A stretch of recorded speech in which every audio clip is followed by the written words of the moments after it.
everyone, Coach Joy McCulloch here, checking in from the garage again.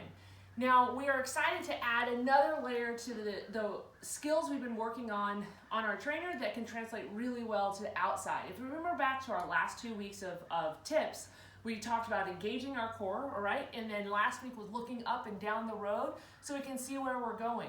Now, the third layer is working on what we like to call white line skills and drills or straight line drills. You've probably been in a group before and someone says, hold your line. All right, and now it's really important that we do have a predictable and straight line. This is really, really important when I'm outside in live traffic. Think about your hierarchy of needs. When I go outside, my number one goal is to come home safely after my bike ride. All right, and my number two goal is that I'm able to fuel with hydration and calories on the ride as well. So these very easy skills will translate really well into those areas.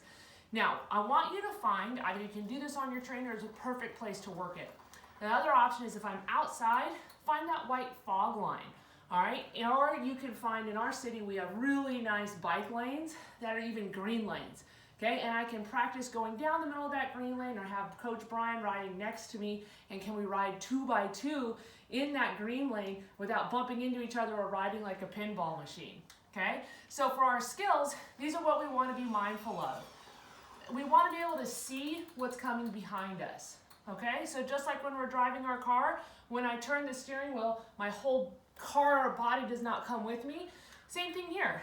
Getting your drops, or even on the hoods is fine, and just practice. Can I sight out through that door, that open door behind me?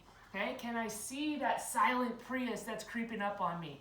Can I look back by exhale, drop the shoulders, engage the core, and just see if I can bring my chin over to my shoulder and see what's behind me. That's your first skill.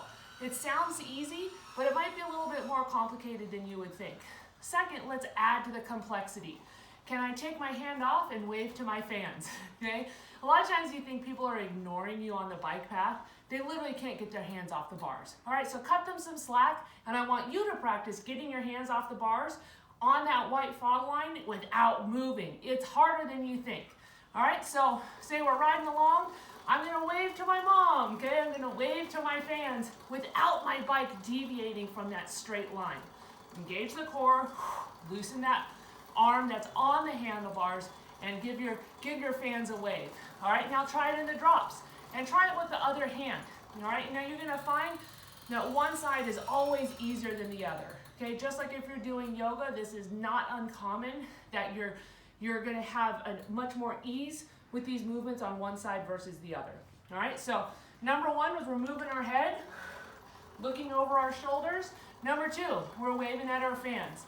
Number three, I'm gonna touch my water bottle.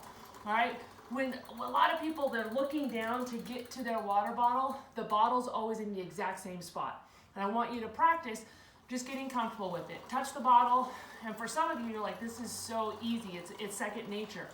Others, it's really hard. Then you can practice pulling it up halfway, so like almost look down. Can I get it back in? Oh, and I'm holding that straight line in that bike lane. In the drops, touch the bottle, okay? In the drops, touch the bottle. Can I get it up? Can I take a drink? All while one hand riding, holding a straight line, and get it back in without looking down at the bottom cage. All right, we can add many, many layers to this straight line. I can come and reach towards my pocket.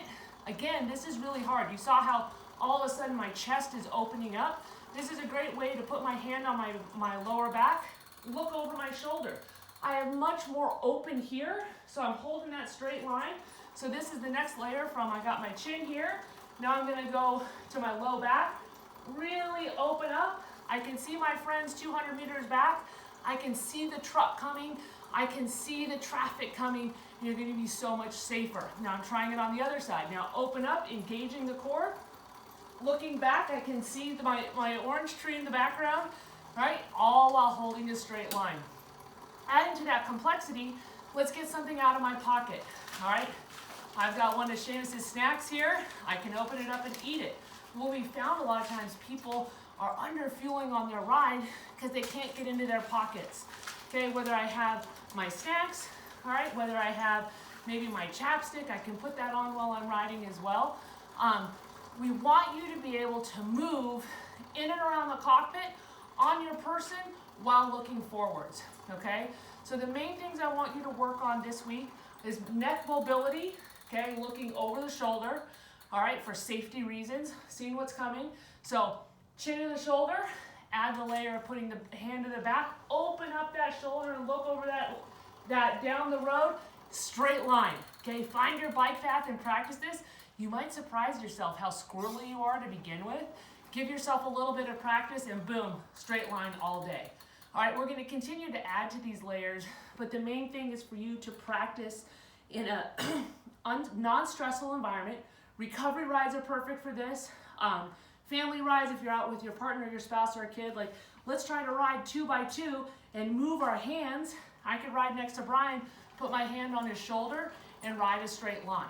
This ability to ride the straight line in a calm scenario is going to translate really well. Remember, hierarchy of needs, we want you coming home safe from your rides on the open road, and that's going to translate well into when events and races open back up, that you can safely navigate in the pack and come home safe at the end, and hopefully with a podium. All right, so thank you for checking in with Big Wheel Coaching, and we can't wait to bring you more tips and tricks next week, stuff you can practice on your trainer so you're a better rider.